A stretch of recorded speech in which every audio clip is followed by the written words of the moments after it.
All right, so you open up Microsoft Word and insert the photo that you want to change into a transparent background. Once it's inserted, go up to Format and Remove Background up there. So Format Picture, Remove Background.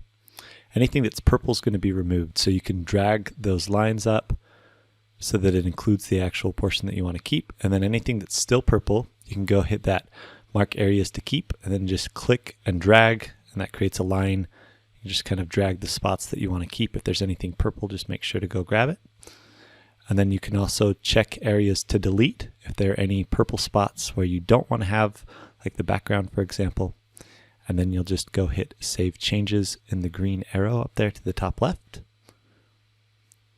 Once they're saved, you're going to right-click on the image and click Save as Photo.